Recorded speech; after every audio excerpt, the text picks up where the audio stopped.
and welcome to Ellynwithay Goes Live. Thank you so much for joining me. I'm so excited because I'm joined here by a good friend, Evelyn Zhang. Yes, I got it right. I'm so excited. We have such a fun show. We are in the 20s of our episodes, so this is episode 21, if you can believe it. I'm really excited. Thank you all for joining me live here, and thank you to Carolyn and to Evelyn, my live studio audience. And before we get started, I just want to give a huge shout out to my sister. It is her birthday today. Happy birthday. I love you. Thank you for supporting me. I see you in the comments. Hi. Happy birthday. All right, so let's get into it. Hot topics. Guys, the bottle cap challenge has really, it was a slow burn at first. You know, you had like the John Mayers of the world slowly getting into it, but the bottle cap challenge has really taken off. So Justin Bieber nominated his wife, Hailey Bieber, and she did the bottle cap challenge. If you haven't seen it, it's about knocking a bottle cap off of something with your foot. So Hailey Bieber did it when she was on an ATV, which really upped the ante of dangerousness. And then Kendall Jenner, she knocked the bottle cap off of a bottle while on a jet ski in some fabulous, probably like South Riviera. I'm just like, I find this to be really interesting that this is taking the world by storm, but actually it's not affiliated with any kind of like charity. So people are challenging each other, but it's not like the ALS Ice Bucket Challenge. Like people are just like doing it for funsies. Even Mariah Carey got in on the action, but you know, she couldn't just do it standard with her foot. So she sang a note that got the bottle cap to pop off. I thought that was really interesting, but it was a very slow burn social movement. And now all of the celebrities are doing it. It's very funny. Another hot topic to get into is finally we have some really beautiful photos of His Royal Highness Archie with 15 names I can't remember right now. Something Mountbatten, Windsor, blah, blah, blah. There he is with his mother and his father in this cute, beautiful black and white photo where you get a beautiful image of them. And then also here, it was his christening. Oh, look who got cut off. See, that's the whole issue with this photo. So there's people being cut off right now because of the like scope of my frame, but the frame, it just felt so spread out, and like Kate Williams' wife was like literally halfway out of the photo. There was like a pillow between her and Meghan. There's a lot of green in this photo. I'm really excited that we finally have photos of the baby. He's beautiful. He looks like a perfect little like mix of the two of them. I kind of think that the two of them look alike a little bit, so you don't think they look? I think they look alike. If you look at a couple of photos of them close, like side by side, like their eye and like mouth structure is very similar. Go do the research, report back, comment down below. Yeah, I'll have to look into that. And then finally, the last bit of news. I'm actually really excited to show this photo. Serena Williams got the cover of Harper's Bazaar for August, and while it's not a September issue, I'm very excited because look at her go. And apparently this photo is unretouched. Very exciting, very beautiful. She is a force to be reckoned with. I think she looks absolutely stunning, and it's incredible that this is the cover and her booty is out and looking fabulous and unretouched, which is what we should be seeing more of. And so that brings me very quickly into the segment of the summer, Big Brother-in-Law, with my brother-in-law, Wayne Stankewicz, and we are going to unpack the latest and the greatest going on with Big Brother right now. Hey, Wayne. Hey. Welcome back from your birthday trip with Sarah. Thanks. I hope you guys had a good time. Afternoon, and I'm all caught up on Big Brother, so ready You're to all go. Caught up? Yep. Perfect. So take us through your quick thoughts on the episode, the season so far. Okay, so we're back on a Wednesday-Thursday schedule, so there was no new episode tonight. So there was only 2 episodes since last week. Avi got voted out, so we know that he's gone, but not quite, because they introduced the big twist of the summer, the Battle Back camp. So we have David back in the house as well. Mm-hmm. So that's going to add a interesting new dynamic to the whole Battle Back thing. Because last week I was saying how when, if and when the person that got kicked out comes back in, they're going to have a tough time reintegrating socially. Now they don't really have that problem to overcome. So yeah, it seems like the producers of the show finally caught wind to what the biggest issue was with Battleback. So I'm excited, Yep. but I also think it's a little bit strange that they're kept in a separate room and they're not allowed to like even be in the room when certain things are going on. It's curious. I'm curious to see how that unfolds with who winds up in that room. Yeah. So the other thing that the producers haven't figured out how to work on is the I'd say censoring of certain people, because we're seeing a lot of stuff behind the scenes, particularly about the Jacks and how they're portrayed on the feeds versus how they're portrayed on the show. Interesting. What's going on? So they have both independently been talked to by production about how they're being perceived on the feeds because of their derogatory, misogynist, and sexist comments that they make on the live feeds towards or about the other house guests. Why do you think that they're editing that out? I don't know. I think when they cast the two of them, they wanted them to be the stars. They wanted them to stand out, and they wanted them to be the face of the show. Mm-hmm. And if that is front and center, that they are not as star worthy as production might hope, that might hurt the show in some way, or at least that's what production fears. Interesting. So this week coming up, we've got a veto competition and an eviction. Yep. So where's your head at with all that? So we saw the formation of the Black Widows Alliance, which instantly got blown up. And I think that cements. So we have Jack as the HOH.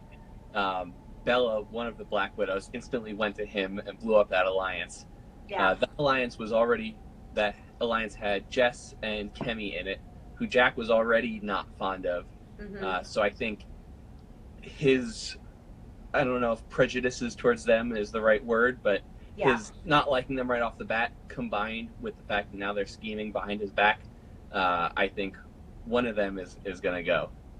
Okay, interesting. Yeah, I agree. I think that he's gonna kick somebody out, which kind of leads me into the whole, that we had this like box ticking with the diversity situation with Big Brother, and that's exactly what's happening with who they're evicting. It kind of feels like unconscious bias, but also maybe conscious based on if the producers are speaking to the people in the house about some of the like sexist or perhaps offensive things that they're saying. I'm just worried that room is going to be filled with people that will be made to feel like others and will be made to feel uncomfortable. And I'm a little concerned with that. But in terms of how the whole show is going, who do you say now is doing the most? So I actually think Nick is doing the most by not really doing anything right now. Interesting. He's letting all the quote unquote big guns battle it out and knock each other off, and he's just laying low. And I think once we get about midway through the season, he's really gonna ramp up his game, because if you remember the first week, as soon as they were trying to put together the Grateful Alliance, he was the one that was going around and rallying everyone together and getting everybody in the same room and negotiating between them. Yeah, he really is the one who connected the dots. So I think that was like his big push to get him over that initial, hump of all this, interfighting and whatnot. And I think if he makes it into, maybe week 6 or 7, he'll be able to pick up steam with the competitions and then, really take it the long way towards the. He's really kind of pulling the strategy I would play, which is like do a little work, play the social game, make sure everybody likes you, keep your head down. Maybe win a comp if you can, but be social and be useful to the people around you. Right. I think his biggest risk for not going far is his relationship with Bella, because she's very into everything. She's got hands in all the alliances and, spreads all the gossip. And if that comes back to bite her, it might bring him down as well. The fall of a showmance. Probably one of my favorite things. Yeah. When a guy's like, no, I'm going to save you. Like, let's move on. Well, Wayne, thank you so much for week-over-week updates, recaps, and forecasting for Big Brother Season 21. I am enjoying it. I've heard some mixed reviews from some fans and some friends, but I'm enjoying it so far. I just think that they need to just get a couple evictions under their belts and let's get this show on the road. Yep. Awesome. Thank you so much for joining me, Wayne. Yep, I appreciate thanks for having me again. So that moves me into the Food for Thought segment of the show, which is about the U.S. women's national team who won the World Cup. I'm fortunate enough to be in an area of the city where I get to see the parade. And that's so exciting, and I'm really looking forward to it tomorrow. However, there's a couple of things that I kind of thought of while we were discussing the ticker tape parade that the team was getting. So they get a ticker tape parade down the Canyon of Heroes, which is in New York City in downtown. Oh my god, we can totally see that. And then they end at City Hall.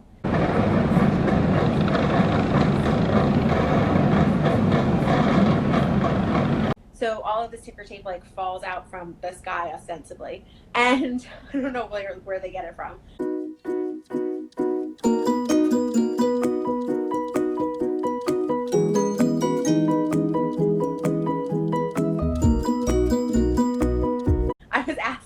I was asking at work yesterday. I was like, where can we buy ticker tape? Do we have to order it on Amazon? How do you get your own ticker tape? They're like, oh, it's biodegradable. It just disintegrates in the water. I'm like, oh, so this is what we've been innovating on?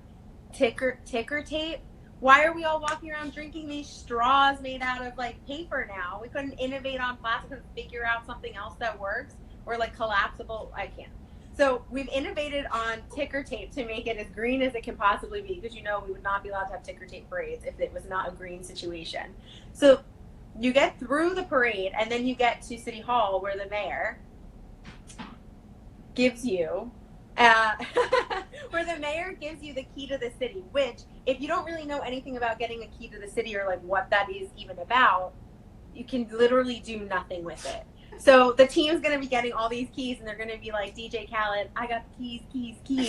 And that gets you nothing. Literally, it's like you could be on the bridge coming into New York, and they're you pay the bill, you pay the Easy Pass going over the GW, and they're like, you sped through the toll, you didn't pay. And they're like, I've got the key to the city, I don't have to pay.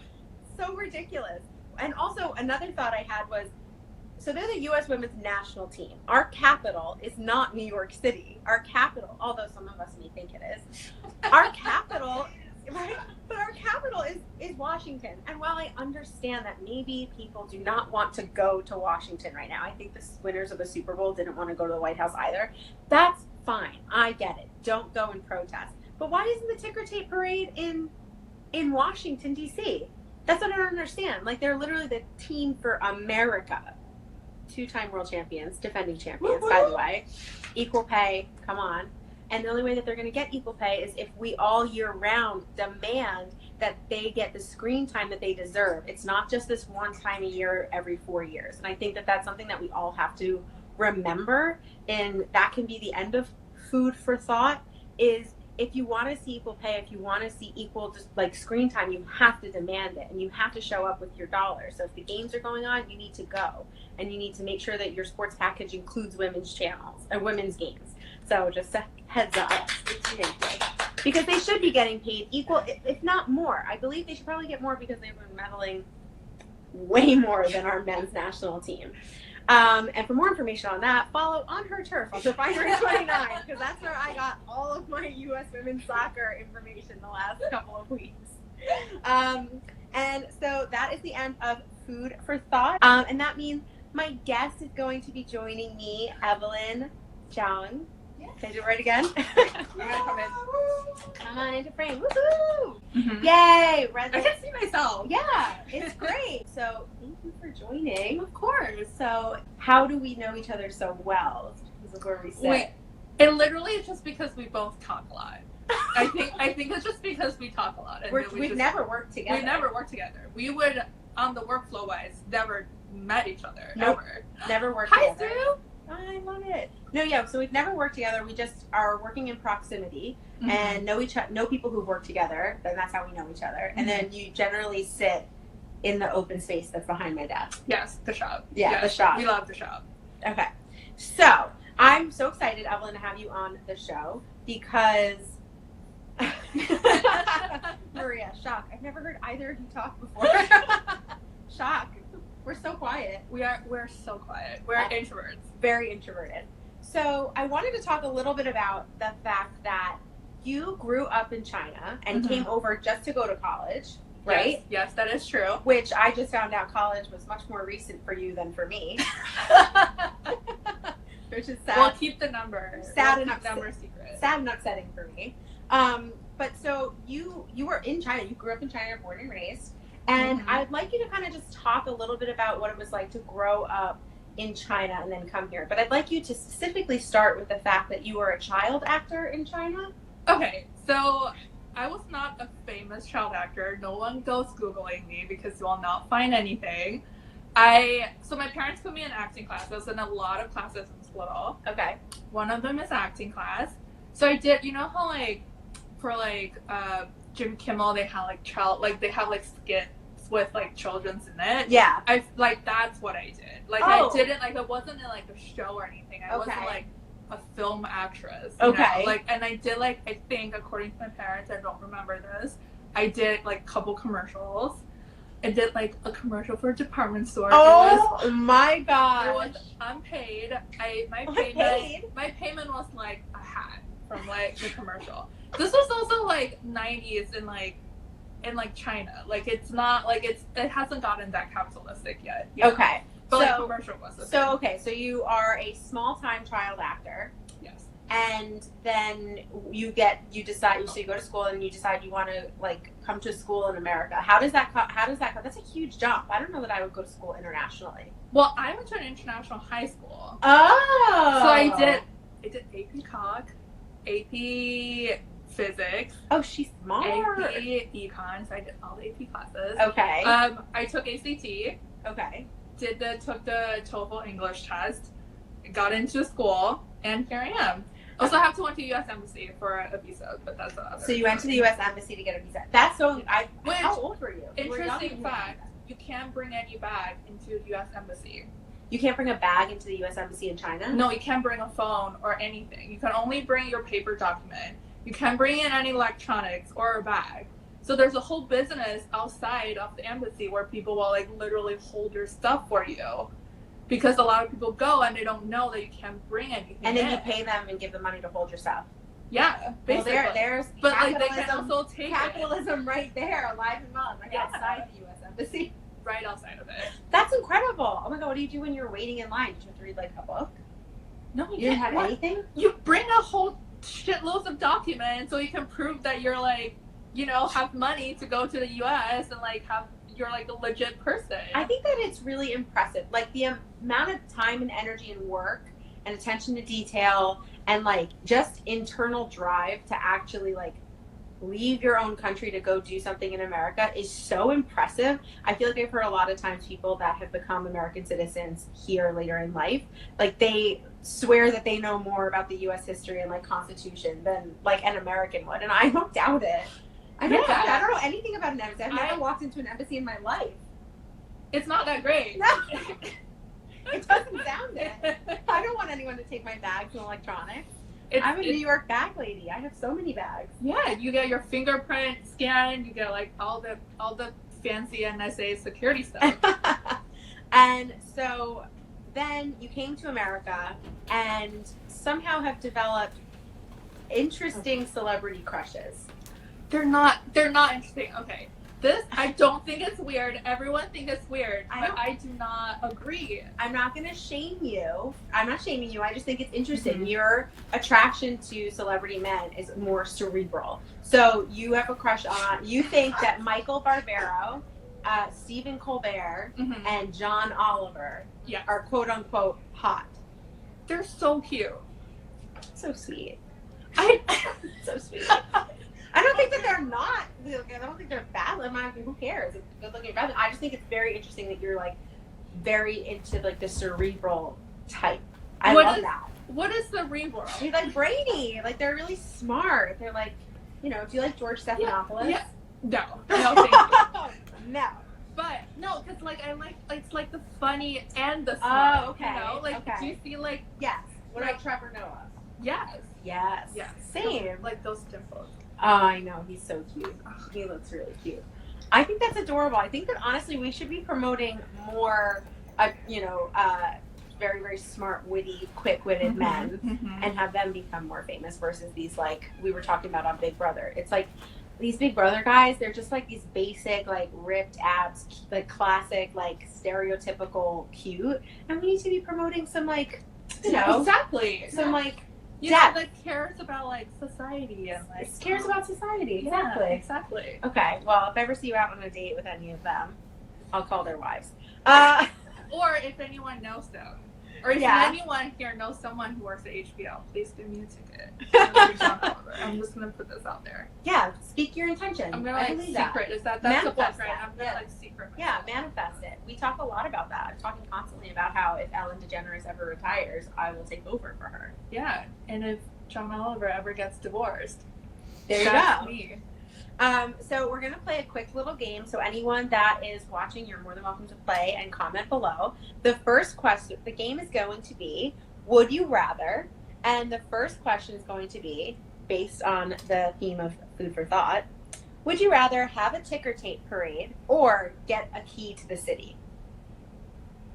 Get a key to the city. Why? It sounds cooler. Yeah, but you can't do anything with it. Yeah, but still, it's like a cool, like bragging, right? Like also, like I don't know what it looks like, right? But like it could be like a nice decoration, you know, permit or Yeah. something. Okay. Like, is this parade for you? yeah, the parade's for you. Like the entire city goes on a parade for you. Yeah. I don't know. That feels like kind of too communist for me. You know what I mean? Like, It sounds too communist for you. Oh, you know what? It's like- You like yeah, it's- like you know, I'm not like Chairman Mao and like with like the whole parade, or like Trump for that matter. You know, with Yeah. like the tank and stuff. Yeah, You know, yeah, I don't yeah. really want a parade just for me. Oh, I'd rather interesting. have like a key. Okay, see, I would go the parade route. Because I would think it'd be so fun to be on a parade and be waving, and people are throwing the ticker tape that's biodegradable, and everyone's smiling. But then once you get to City Hall, it's kind of like, I get kind of bored with, like, you know, like the pomp and the circumstance of certain things. So I'd literally, even if it was for me, I'd be like rocking that. And I'd be very uncomfortable in that because people would just all be looking at me. Whereas, like, at the parade, it's like a lot more of like an activity where maybe people are looking at me, but it's like, there's more than just me walking on a parade. Like there's other floats and stuff. Yeah, but then you have to like talk to so many people. You know, No, you I have to just talk to don't- more people and handshake and stuff when you get to the like key ceremony. This is literally indicative of like how we talk, what we talk about at work. We're like agree to disagree. All right, and the next question, and this is so random and specific. So Evelyn and I were talking about how we both wear glasses, and Evelyn took her glasses off earlier, and I have my glasses off now. And we were looking at Evelyn, and we're like, "Oh my God, Evelyn! Like, oh, you look so different without your glasses." But what I always say to people when I come to work or I go out anywhere without my glasses on, and I usually don't wear glasses on the show, is this isn't like, you know, what's the name of that movie? She's All That. Just all that, yeah. This isn't She's All That. We don't take our glasses off when we're entirely different people, okay? We haven't been painting in our basements, hiding from the world, and now like some cute guy came out of nowhere and took our glasses off. That's what I do on the weekend. I hide in the basement, you know. So, would you rather Mm-hmm. be Lainey, the girl with the glasses, and She's All That? Would you rather be her with her glasses? Or would you rather be Lainey after she took the glasses off and became all that? But she's still Lainey. That's the point Yeah. of the thing. Yeah, but would you rather be Lainey with the guy in the red dress, or would you rather be Lainey before a guy came and like took her glasses off? After. Oh, Carolyn's like horrified. You're like, what feminist are you? No, because it doesn't matter. Because she has, well, like, she's still Lainey. Yeah, She just has, like, a prettier dress. I think And- okay, both and I sides can like- be argued. I like the dress. Yeah, well, you wear red, so. True. And, like, I like the dress. And, like, you know. I kind of am with you. I feel like I'm like 50-50. I would want to be like, I don't want to have to take my glasses off to like show the world how attractive or how great or how worthwhile I am, like Lainey had to in this like very dated film at this point. But I also like the idea of like, yeah, like I can be the girl that wears glasses and paints, and I can also be the girl that takes her glasses off and looks amazing and is like at the pool party with like gets pushed in the pool. So I kind of feel like I'm 50-50 with this one. But you're fully Lainey with glasses off. Yeah, I mean, I just feel like, you know, she's cute. Like, she's like, She was always cute. she was always cute. Like, it's not like she lost anything. Yeah. By putting on a different dress. I love it. Oh, look, Isabel, I'm your biggest fan. Aww. Okay, so that is our Would You Rather segment of the show, which brings me into major Noah Centineo news. He was in New York a couple weeks ago, as I said on the show, and he was just touring around the city. And he posted this photo of him and a friend hiding out at a coffee shop. I'm showing you this photo now, okay? He posts this photo and I look at it and I glance away because I like all of his photos. And then I like forget about them. So I went back and was showing this photo to someone over the weekend. And I realized that, here, I'll go this way for you to be more comfortable. I went back and looked at this photo and I realized, you are never going to believe this, that is next door to my apartment. Yes, that is the coffee shop next to my apartment. He literally was next to my apartment. Well, now you just revealed to the internet where you live. No, I didn't say where it was. So, oh my gosh, guys, talk about manifesting. Like 20 weeks talking about Noah Centineo, 21 weeks talking about Noah Centineo, and he was there. He was here. He was practically in my home. Oh my gosh. There the whole time. So that is the show. I'm so excited that you were able to come on, Evelyn. Thank you so much for taking some time, hanging out, having dinner. Thank you to everyone who watched the show. I appreciate you tuning in week over week. I hope the show brought you a little bit of joy. As I say every week, that's the point of this show. I hope it brought you a little bit of laughter, and I hope that you can spread that too, because we could all use a lot more of that. So thank you all so much for watching, and we'll see you next time. Bye. Bye, internet. Hi everyone, thanks for watching. To subscribe to my channel, click here. And to watch more videos, click here. Don't forget to like, comment, and subscribe. And hit the bell so that you get notifications every time I post a video. Thanks. Sitting out, choosing happy.